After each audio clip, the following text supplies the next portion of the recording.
reality of phantoms and monsters. They exist among us, and sometimes they win. Even the devil was an angel once. The world has its own rules, and these rules are not human. Some of us seek answers to the origin and existence of cryptids and the unexplained. Join us as we venture beyond the known and accepted boundaries. Welcome to our nightmare. I think you're going to like it.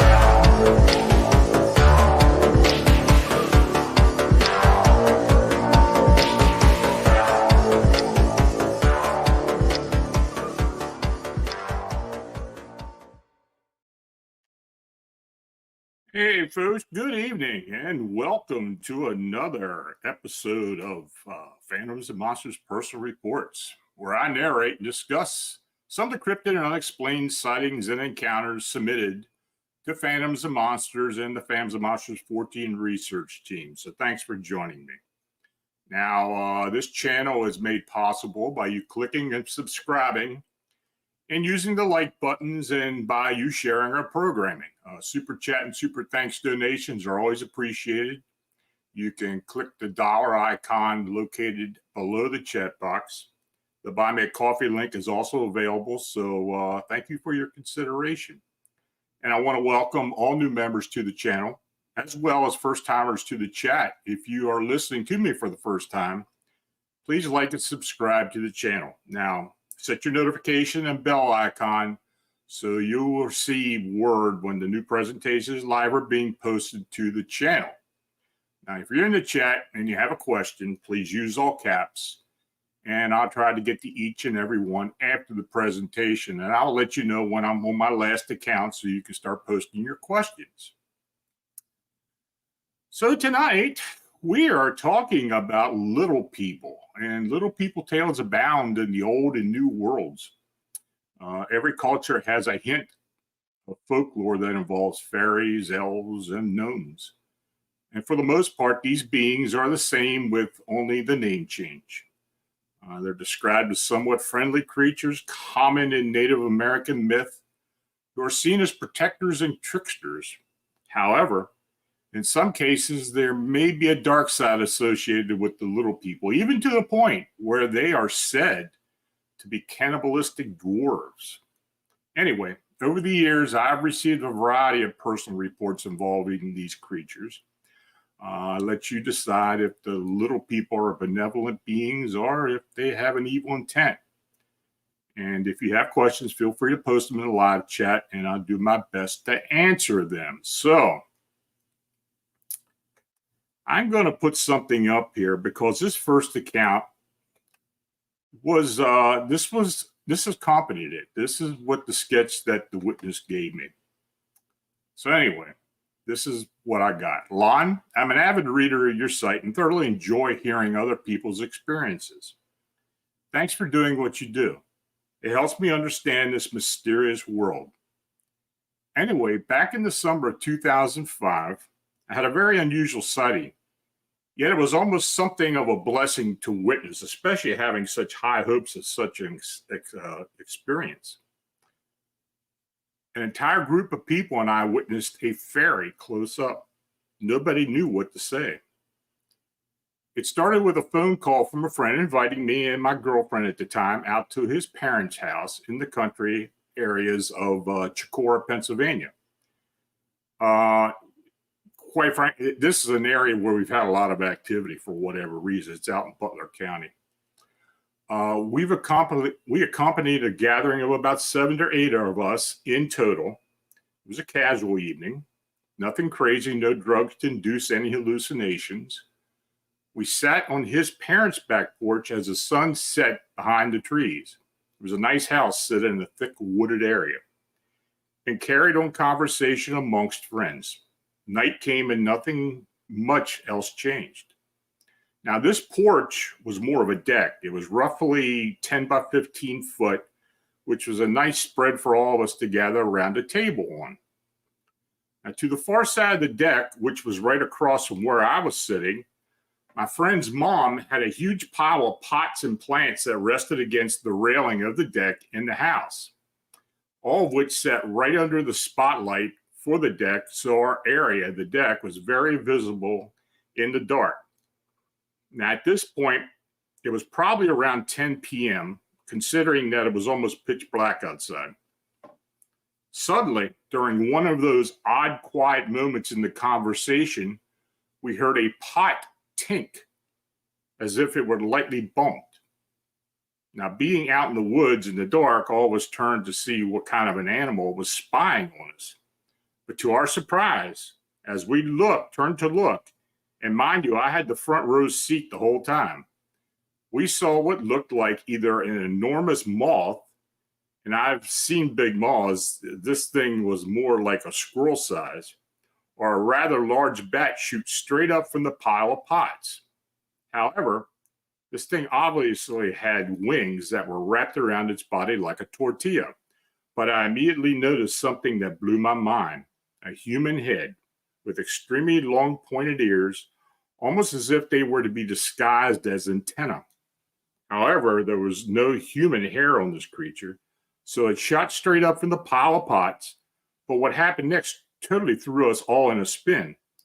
It reached its maximum launch height and hung suspended in midair for about half a second. Then suddenly its wings burst open into a full spread right in front of the porch spotlight. I couldn't believe what I was seeing. It was a perfect, slender human female body with wings attached along the entire side of its body, from fingertips to toes and then some. Her body was solid and silhouetted against the light, but her wings resembled the skin of an earlobe, almost like a bat's wing.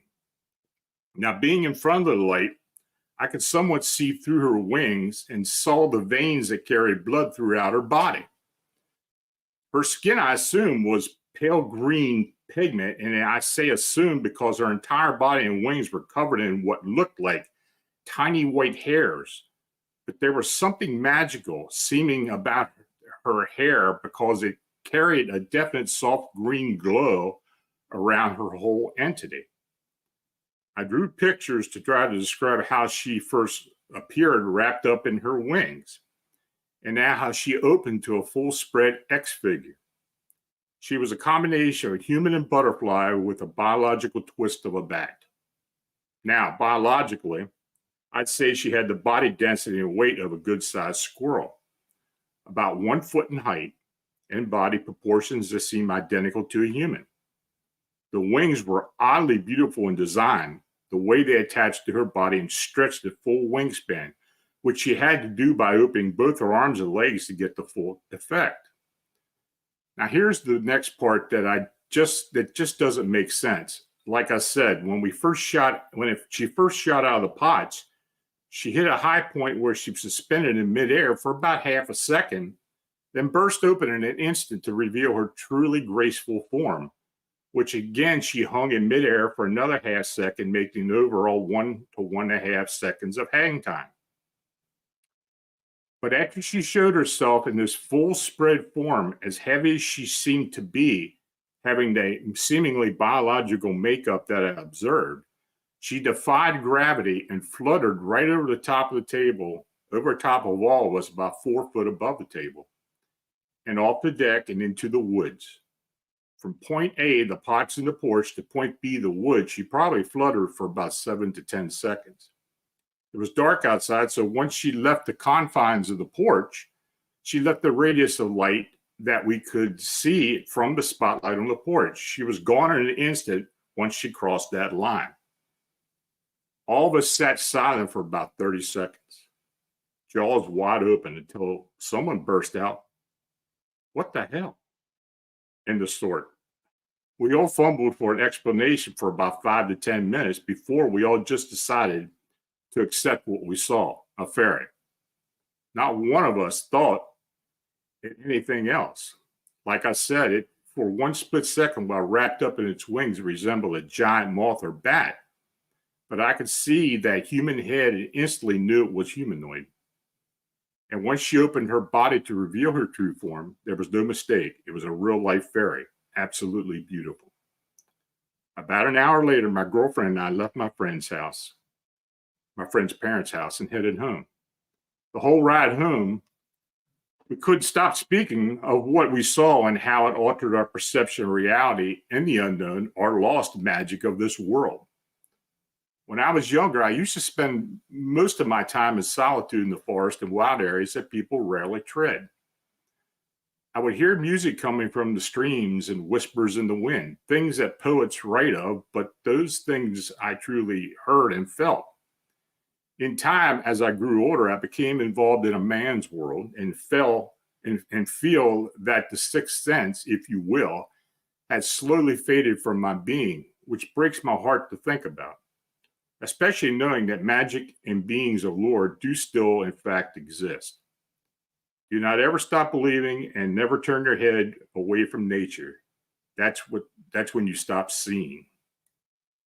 And now I've known this witness for a while. We still communicate actually, and I believe what he saw. So it's an interesting story, and it's an interesting being. But you look at the photo. I mean, the sketch. It pretty well describes what he said he saw. So there you go. So this next account. A young First Nations boy in Southern Ontario conservation area First Nations boy is in a Southern Ontario conservation area with his father, who's studying medicinal plants. Now, away from his father, the witness observes a little man leaning against a tree. I lived in Southern Ontario and had an encounter with a little person about 11 years ago. I grew up in a tiny town, and about a 6-minute drive down the road, there's a conservation area that was closed 20 years ago because they told us that this was turning into a swamp, which makes trees unstable. I personally believe it's for other reasons. Now, my father is part First Nations, and he was always in that conservation area studying the plants for medicine, even up to this past summer. He had told me that when I was a little boy that there were things in the forest that people wouldn't understand, which I do believe him. But I was also skeptical because I didn't know what to think. Well, fast forward to when I was a teenager. Now, my father and I were in the forest, and he was all studying one of his plants that he felt a real connection to. I wasn't really into it. I was more into looking for critters like snakes, frogs, etc. Well, I was walking west down the trail we had come on, and it was a good distance from where my father was. I was just walking along, and out of the corner of my eye, I saw something leaning against a tree. So I stopped and looked over. To my astonishment, there was a 3 to 3.5 foot tall humanoid leaning on the tree with his arms crossed. It looked like a male to me. His arms were crossed, and he had his legs crossed as well, just staring at me. I stood there and got a good look at this thing. It looked like a little bit like a goblin, but not scary, just different. Its features were more exaggerated and disproportionate to its size. It had a larger nose and a large mouth with wrinkles on the forehead. Its eyes were quite large and brown in color. The creature looked like it was gray, but I always thought it looked like it was covered its skin in some type of gray clay or mud to be more camouflaged. It looked like it was wearing a buckskin as well. It was dressed very much like a native tribesman with a long buckskin jacket. There was also a tone of gray hair that was pulled back either in a ponytail or braid. It was also covered in what looked like that gray mud. I looked at this thing, I'd say, for 20 to 30 seconds as it leaned against a tree grinning at me. Then, as fast as the encounter happened, and this was the crazy part, the little man faded away like a spirit. In its place was a branch that was leaning against the tree. I walked back to my father and told him what I had seen. He then told me about his experience with these beings and that he'd seen them quite a few times. And he said that they were connected to the plants in the ecosystem and that they will give you knowledge about the plant in return for pouches of homegrown natural tobacco.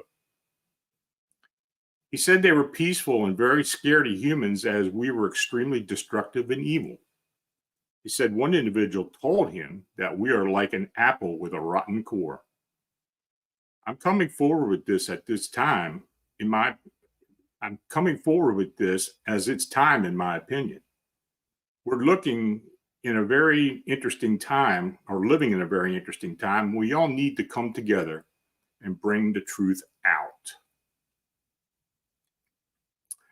Now, this next account was from a Peace Corps volunteer in Togo, West Africa. It talks about a fairy legend, an account that he had heard from a group of friends in a village where he was staying. I was a Peace Corps volunteer in Togo, West Africa from 2012 to 2014, working on environment and agricultural projects. I was placed in a village called Bichibe, which was small and maybe 1,000, 1,500 people living there at the time. Their language, Basar, the village name, meant people of the forge, which was their main business until the advent of colonialism, etc., when they transitioned to farming. The village is nestled in a relatively flat area near the top of a small mountain or big hill. So if you leave town, you're mostly heading downhill towards the farmland. I had made friends with a group of guys that worked at a local health clinic. They were all in the 30s to 50s. And we had a habit of getting together at one of their small stories that they had gotten off work to chat and have a few drinks. One of these afternoons, after I had been thinking about cryptids for some reason, I decided to ask the guys if they had ever heard of Bigfoot. They hadn't, so I told them a little about what I knew about Bigfoot. Then I asked if they had anything like that in their area. They responded, absolutely. We have fairies that live on the other side of the hill here. I'll admit, I was so surprised to hear them say the word fairy that I had to get the French dictionary out to make sure they were talking about the same thing.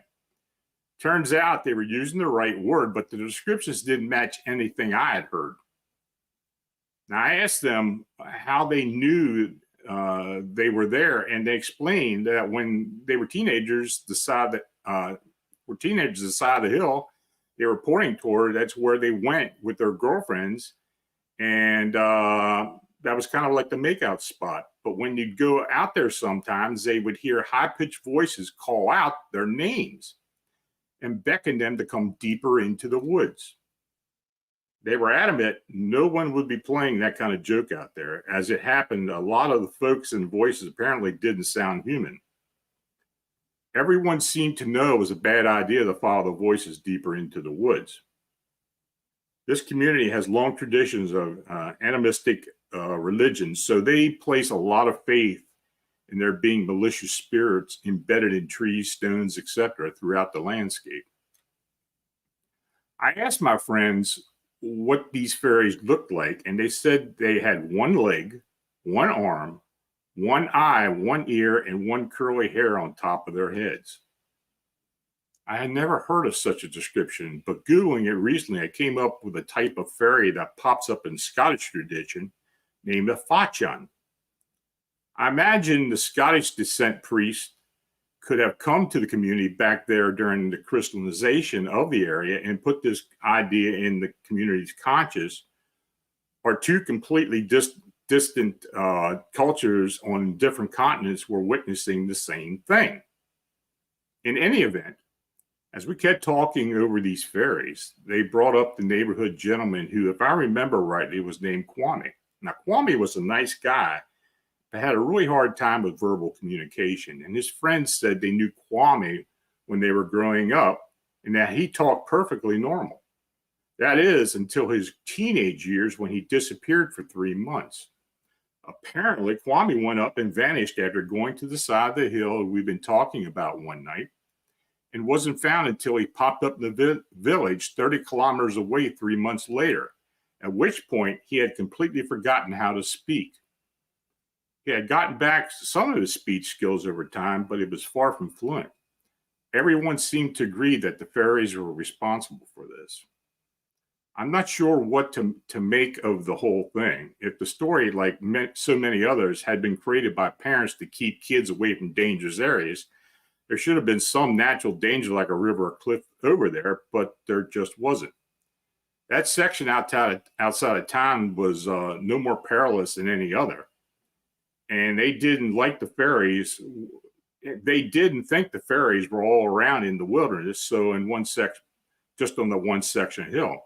Now, all I can personally guarantee from the story is that Kwame was a real person, and he really had trouble communicating. Now, for a little background, that traditional ironworking and smelting in Bitche Bay are interesting. Apparently, the Peace Corps had been coming to this village for many years. Togo is noted for its fetish markets and the practice of voodoo. And I wonder if these fairies are part of those beliefs, which I really haven't found out yet. But it wouldn't surprise me if it was. Okay, my next account. A woman and her grown daughter are sitting in their car when they noticed a 5 to 6 inch flying female fairy fluttering near them. Its facial expression was that of anger. What was this? So they write, in 2004, in Southeast Texas, my grown daughter and I were seated in the car in late summer. The heat was rather unbearable, so we let the car's AC cool the interior down before we headed home from the market. Prior to this event, neither of us believed in fairies or pixies.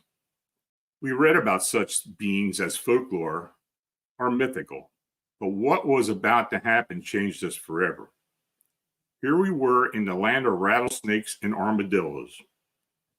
We sat talking. My back was to the side window. My daughter suddenly went very still and said, "Mom, look behind you." Very slowly, I turned and saw nothing, but suddenly I saw it too. It flew right at our front windscreen.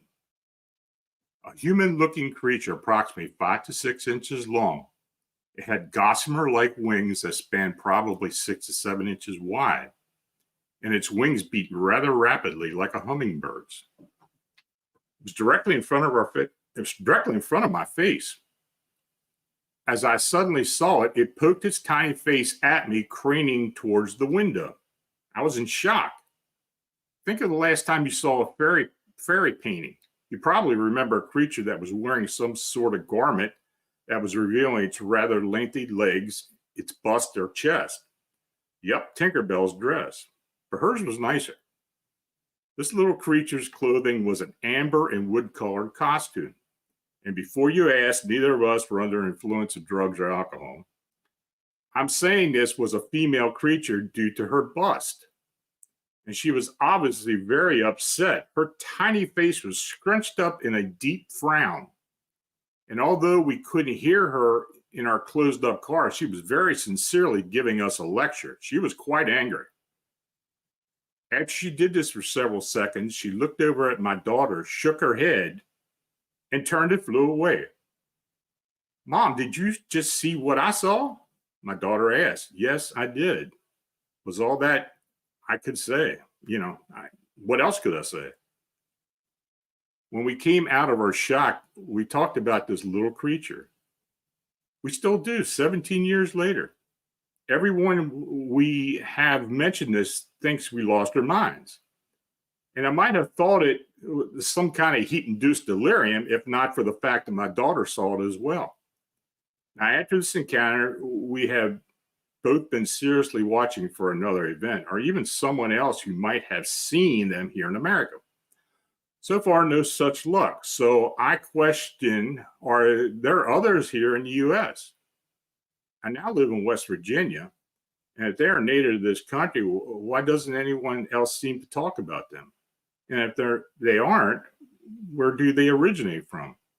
And how might they have ended up here? It's a good question.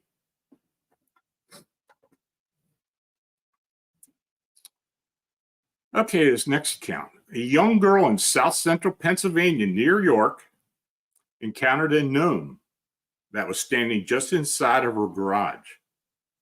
Apparently, other fae beings were later discovered near the home.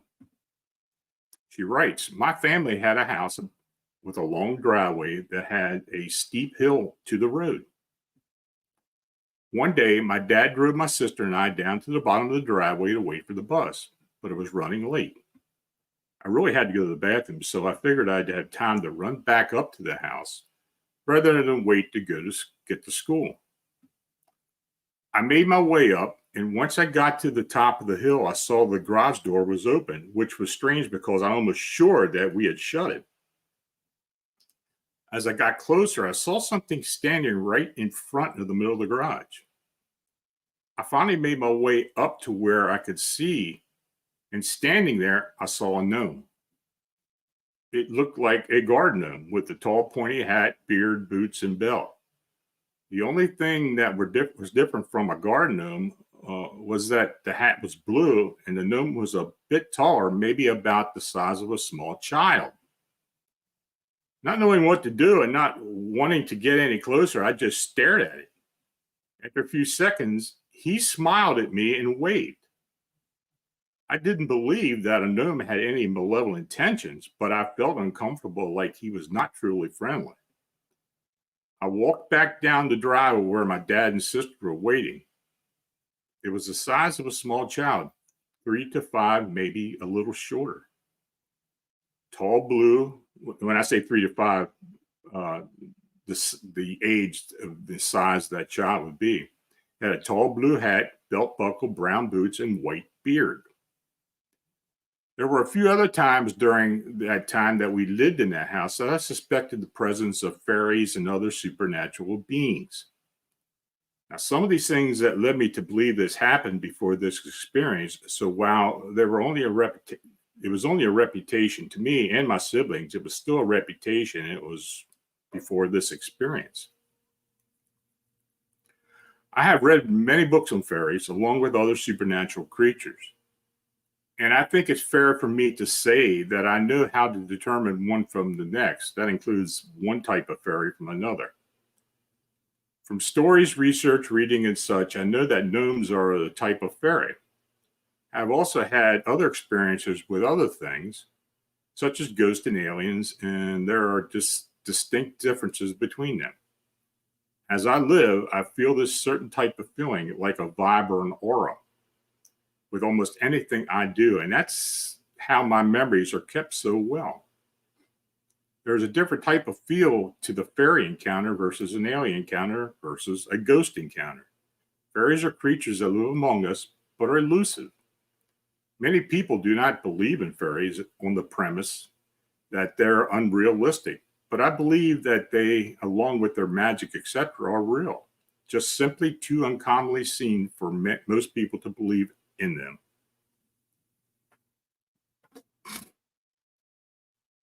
Now, in this next account, a woman relates her experience in a magic garden located in the Daniel Boone National Forest. She explains her encounters with fairies and other magical beings. Many years ago, I was dating a guy that was really into camping and hiking, as I am.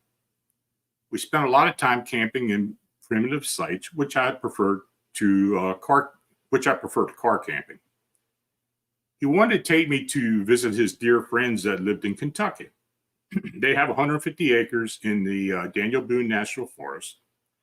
The couple, I'll call them Dan and Gina, had an off-grid cabin that Dan had built. There was a cleared out space for the home site, and Gina grew all her vegetables and fruit. The main property was bordered or divided by a very clear creek that flowed down from a cave further up the property. It was so clear you could safely drink from it. Now, as Gina's gardens, were magical, I'm including the only pic I have from that time, and I don't have the pic. I think she forgot to send it in with. After the very long drive to get there, my boyfriend and I got out. I met Dan and Gina, and she gave me a tour of the gardens. Everything was lush. There were bees and butterflies and hummingbirds everywhere, and the place just felt sacred. They were true stewards of this land. As Gina was showing me the line of crops right near a tree line, I was distracted by a huge insect flying around me on my right side. I kept seeing it in my peripheral view, darting toward me and then away. Now, I'm not afraid of bees, but this was persistent and seemed large. I turned to look, and my mouth fell open in shock. There, hovering at my shoulder, was a tiny little man. He had inky black hair, pointed ears, and his clothing looked almost like it was made of deep green leaves. His wings went very fast and sounded like that of a hummingbird. I had to blink a few times because I was sure it was driving fatigue. And then he put his hands up near his ears, wiggled his fingers, and blew a raspberry at me, flying off. I turned to look at Gina. I had just met her, and I didn't want her to think that I was a nut. She saw my face, and she giggled. Then she said, in the sweetest Kentucky accent, "Did you see one of our fairies? They must like you. You'll get to see the fairy lights tonight and the rings tomorrow morning." Well, I was still kind of in a state of disbelief. Despite all the weird stuff I've seen in my life, I had never seen fairies or gnomes or any other similar magical folk. Now, that night, we sat on the front porch, surrounded by trellises full of perfumed flowers, listening to the sounds of the forest. Now, I remember Gina tapping my arm and pointing out to the far end of the cleared yard. There were tiny lights in the grass, not like fireflies. These held a steady glow and moved up into the air, then down, then up and repeated. This went on for at least an hour. We watched in silence. It felt like we were in a magic bubble. That night, my boyfriend and I camped outside in a tent. I slept deeply and woke early before anyone else. I tiptoed outside, walking barefoot in the grass. I remember the feeling of the dew on my feet, and as I walked around, I saw 3 different circles in the grass. Perfect imprints where the grass was flattened down in a circle. And the rest of my visit included a lot of incredible experiences, including getting to know Dan and Gina and enjoying being in an off-grid paradise. We hiked up to the cave and wandered toward its deep back, where there were many petroglyphs left by tribes long time ago. Dan told us that if we went at night, we could hear drumming and chanting in the caves, but we didn't go back. I felt like it was almost trespassing, as though hundreds of eyes were upon us. I just had such a feeling of reverence while on that land. Now, many years later, I think about them and wonder if they still live there, tending the land, protecting the magical folk.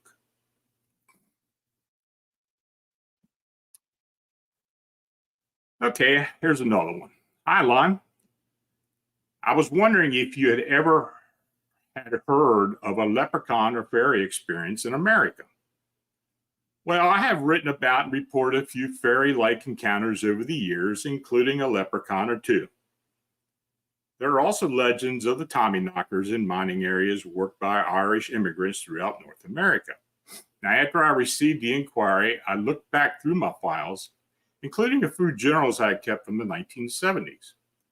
I did manage to find an odd anecdote that was told to me by a friend of a friend in 1976 while in Philadelphia. From what I gathered, an ancestor by the name of Finn, who lived in colonial Philadelphia, had a bit of trouble keeping port wine on hand. It seemed that each morning he noticed that the level of a barrel he kept in the cellar got lower. In fact, he had gotten to the point where he thought his wife was taking a dipper full each night while he slept, though he had never known her to have a taste of the stuff. So one day, while working at the dock, he asked his friend Donald what he thought about the situation. Donald looked back at Finn and laughed. "His nibs are sampling your stock." Finn had no idea what Donald was referring to. His nibs? A chiricon is stealing your spirits. A clericon, I'm sorry, that's how it's pronounced. Honestly, when I heard the story, I had no idea what a clericon was. Apparently, it's an Irish fairy which resembles the leprechaun. He described the clericon as a night form of leprechaun who goes out to drink after finishing his daily chores. The clericons are said to favor drunkenness more than not. However, unlike their cousins, they're surly. If you treat them well, they'll protect your wine cellar. However, if you mistreat them, they'll wreak havoc on your home and spoil the wine stock. Occasionally, he can be heard singing Irish folk songs in the wine cellars. The clericon is great to have around the house because he also protects your house from vandals and thieves. They are also referred to as clobhares and his nibs. Now, according to Donald, if Finn wanted to see the clericon, leave a cup of wine on the nightstand. It can't resist an offer of drink. Donald warned, don't scare it away. There will be dire consequences if you do. So that night, Finn left a full cup of wine on his nightstand, hoping to catch a glimpse of the imp. A little bit after midnight, Finn heard the floorboards creaking.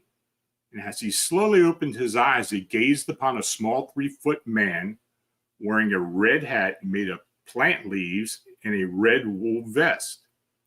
It resembled a leprechaun in all its physical characteristics. As he watched the clericon reach for the cup, a horrific scream shot from behind him. His wife had caught a glimpse of the small being and reacted instinctively. The clericon dropped the cup on the floor and dashed out of the room. Finn thought, what now? Finn tried to lure the clericon back into its good graces with several offers of wine, but was never successful. It is said that Finn could never keep fresh wine again. It's always turned to vinegar as soon as it's brought into the house. And that's a cute story. Excuse me just a second, folks. Now here's this is the last account, and I actually just posted it this week. So if you read it on the blog, then you'll know what I'm talking about. Where a Scottish woman recalls her encounters with fairies and other fae folk, including a Banshee, not a Banshee, a Banshee, which is a harbinger of death in the family. Now, I got this from my buddy Kyle's and Cam from Expanded Perspectives. She says, my sister and I accidentally ended up on a ferry road when walking on paths in the public park in Scotland. I was 19 at the time and she was 13. We were accompanied by her dog. After about 15 minutes walking, we got lost, and she used her GPS on her phone to find we were miles away from where we had started. In the path behind us, the sunlight shimmered oddly, but no forms were distinct. I apologized aloud for having used their path and gave an offering of cool rocks and leaves I had picked up along the way. And my sister and I walked back the way we came. It took longer, more like 20 minutes, but we returned to the park after having been gone less than an hour. Now, I have never encountered that path again, though I have visited the park many times since. Fairies are flesh and blood entities with the ability to hide thoroughly and bend space-time. My supernatural experiences occasionally involve fairies. For instance, mushroom rings appearing. But it isn't common. Usually you get a sense of otherness that could be fairies, but could be other entities. Now, I'm rather old now, and I have been engaged with fairy beings as long as I can remember, generally in a positive, admirable, and respectful way, which has always been returned. They have been helpful, and I am grateful.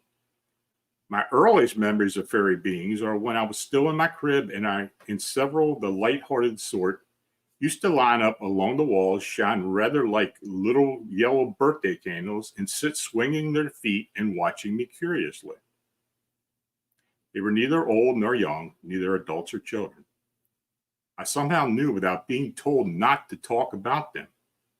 It seemed to me that older and busier people could have seen them if they liked, but chose to ignore them, particularly if they were that sort of hurried person who enjoyed creating drama and conflict. Our elderly Boston Bull Terrier had more sense and got on well with them. In fact, there were several elf-like beings, floor dwellers, that used to sneak tidbits to him and stroke his ears. We were fortunate enough to have brownie helpers. My father told me stories about them while being careful not to cause offense by addressing them directly. I tried to learn by example. Although encouraged in my beliefs by my father and his family, who were from Renfrewshire in Scotland, I had my troubles because of fairy beings as well. My allowance was taken away when it was discovered that I was leaving the coins for the fairies. I had several invisible playmates, and whenever my mother heard more than one voice in the playroom, she used to come and stare at me with disapproval and end the game. I was very frightened at first by the Banshee, who came to me when my family died. I do not know why, but I didn't need to be told what they were and what was happening. To my ears, their wailing sound like 118 howling dogs, or on several occasions the calls of a hawk, and I lost all my fear. They still come to me now. Now, the Banshee, it's a figure from Irish folklore. It's a fairy woman who foretells the death of a family member. Her keening is kind of a sign that the member of the family will die that night. Now, I've heard that expressed in, I think in Ireland they call it something else. I don't know what it is.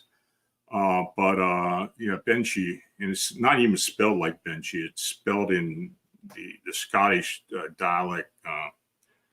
But according to folklore, this Banshee is usually dressed in a gray cloak and green dress. Her eyes are red from weeping. If one were to catch a Banshee, the person would force her to tell him who will die. So, folks, that's the end of my presentation. If you have any questions, please feel free to post them. Old Rubber Lips, thank you for your donation. Greatly appreciated. Win Nyes as well, thank you. And Robo 1776, thank you as well. You said something about a goblin witness traumatized. Maybe one day you'll explain that to me. So, folks, you got any questions? Put them up here.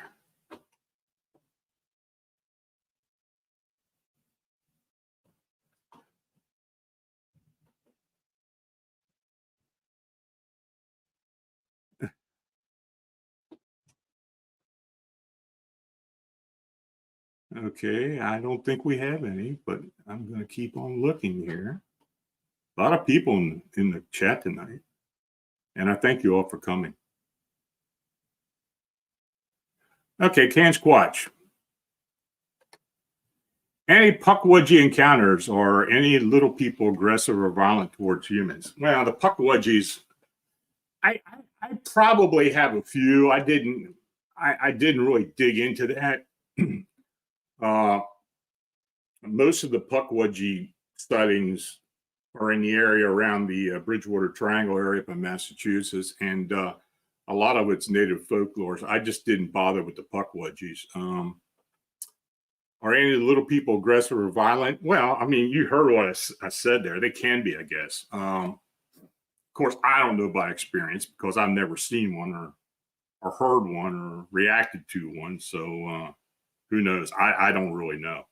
This is not really a subject I'm kind of used to, but I had a lot of people asking for me to post this, so I went digging in my files.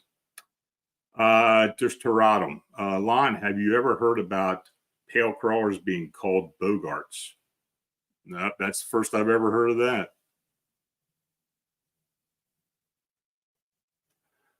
Bob Reed. What state had the most little people sightings? State-wise, I don't know. I couldn't really tell you. I don't get a whole lot of them.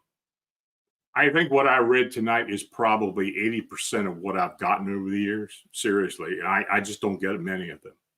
I will tell you this, incidentally and curiously, tomorrow, myself, Tim Renner, and Chad Redding are going to a location just north of here in Upper York County near the Appalachian Trail where there have been sightings of little people. and also cryptid canines. So we're going to be investigating that tomorrow. So maybe I'll have a story for as time goes on. So stay tuned. B-Cab, do you think Bigfoot might be a big hairy fairy? I guess it's possible. You know, I believe, and many of you know, I believe that Bigfoot are supernatural beings for the most part. Now, I think there are some they're natural beings, but I think around here in particular, I think they're supernatural. That they can move in and out of dimensions. Can fairies do that? I guess it's possible. Can you classify a fairy as a cryptid? Absolutely. Real Truth, thank you very much for your donation. Just Teratum. In the UK, sorry, any crawler sightings in the UK, maybe they're Bogarts. I don't know. We do get crawler sightings, but I have documented some of the sightings, but I have never heard that name for them. Sean Murphy, Lon, have you ever seen the artwork from Richard Dadd, the Broadmoor Prisoner Fae Amazing Work? I've never seen it. And if I have, I don't recall the name, but I will look for it. Absolutely. Lydia Bell, are brownies and fairies all across Missouri in just certain areas? I don't know. I guess. Like I told you folks, I am not really into the wee folk. It's not much of what I look into. But I guess from now on, I'm going to have to.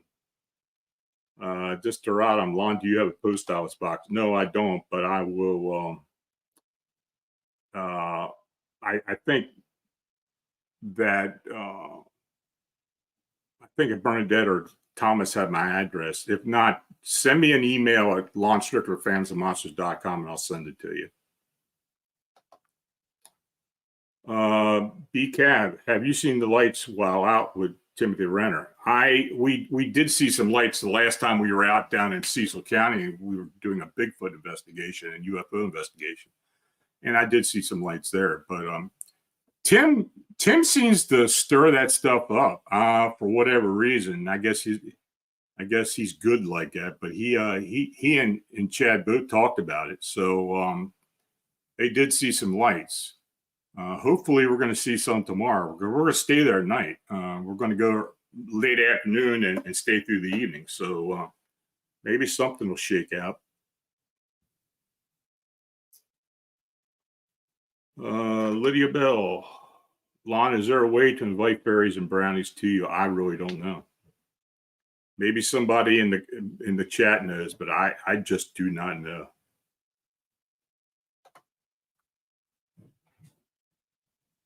Like I said, I'm not a fairy guy. You know, like I said, if I start getting more reports and looking into it, I will report on it. But in the meantime, it's just not a subject that I have looked into very deeply. But I will in the future. Okay, folks. Well, I want to thank each and all of you for watching and chatting. And if you donated, it's truly appreciated. Your support is what makes all this possible. So please like, subscribe, and share. And if you have a sighting or encounter report and like to be considered for the personal report show or for the blog, send to me at lonstrickler@phantomsmonsters.com. So until we meet again, I want to thank you all for showing up, and you have a nice, safe, enjoyable weekend. Good night.